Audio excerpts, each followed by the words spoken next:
Bonjour et bienvenue. Dans cette vidéo de réaction, je vais partager mon analyse d'un article publié dans la presse littéraire. L'article s'intitule « Nouveau malaise dans la civilisation », en référence au livre « Malaise dans la civilisation » de Sigmund Freud, qui fera l'objet d'une prochaine vidéo. Il a été publié dans la Revue des Deux Mondes de mars 2024. L'auteur, Pierre de Sénarclins, est professeur honoraire de relations internationales à l'Université de Lausanne. Cet article témoigne des réflexions de l'élite occidentale sur la recrudescence des violences de tout type dans leur pays. Abordant tout d'abord le domaine des relations internationales, qui est le sien, on voit l'auteur glisser vers la question de la violence interne à une société. Je cite : « Norbert Elias a défendu l'idée que dans les sociétés civilisées, la violence était reléguée au fond des casernes et qu'elle restait le monopole de certains groupes, sauf en situation de guerre et de révolution. Il n'avait toutefois pas perçu à quel point les rapports de domination des sociétés civilisées mobilisaient de l'agressivité, ni compris le rôle des idéologies, du nationalisme en particulier, dans la canalisation de cette agressivité. Il a surestimé le commandement du surmoi collectif. » Les sociétés civilisées auraient donc refoulé la violence pour la concentrer dans les casernes, depuis lesquelles elle peut être orientée vers l'extérieur dans le cadre d'un conflit. On notera l'emploi de l'expression surmoi collectif, qui renvoie à la théorie psychanalytique de Freud et Jung.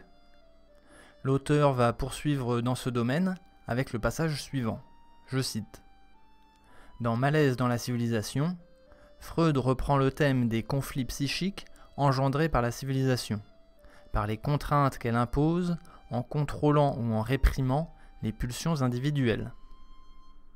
Le processus de civilisation de la société, qui combat la violence interne, créerait en retour des conflits psychiques internes aux individus qui composent la société. » L'auteur revient alors aux relations internationales en évoquant le cas de Donald Trump. Je cite : « Trump s'illustre par un discours mortifère visant à déshumaniser ses adversaires politiques. Les contraintes surmoïques de civilisation au sein du monde occidental semblent pourtant moins intenses que celles du passé. La répression morale de la sexualité n'est plus d'actualité, encore moins les rapports d'autorité et les règles de civilité qui définissaient l'ordre politique et social à l'époque de Freud. On est même dans une époque de grande tolérance face aux transgressions des cadres institutionnels et normatifs. Nos sociétés sont de surcroît dépourvues des systèmes de croyances qui donnent naissance à leur histoire, ce qui aggrave leurs difficultés à accepter les frustrations qu'elles rencontrent dans leur désir de bonheur. Il me semble discutable d'accuser Trump des tensions politiques internes à l'Amérique. On peut par exemple objecter que c'est Hillary Clinton qui avait traité les électeurs de Trump de minables et non l'inverse.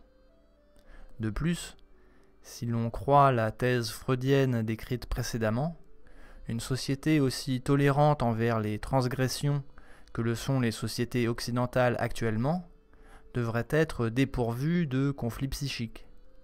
Or, on ne cesse de parler de la dégradation de la santé psychologique dans ces pays. Mais le pire est à venir dans la conclusion de l'auteur de l'article.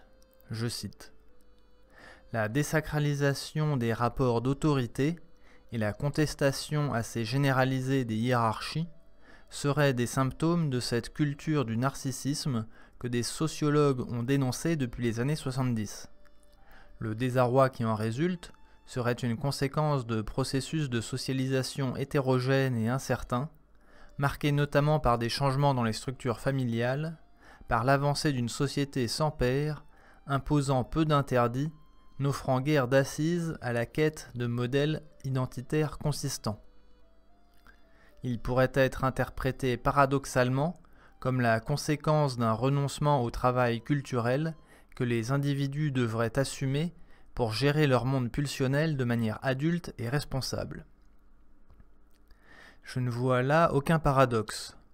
La tolérance que l'auteur ne semble pas vouloir mettre en accusation explicitement est un synonyme du renoncement au travail culturel dont il parle.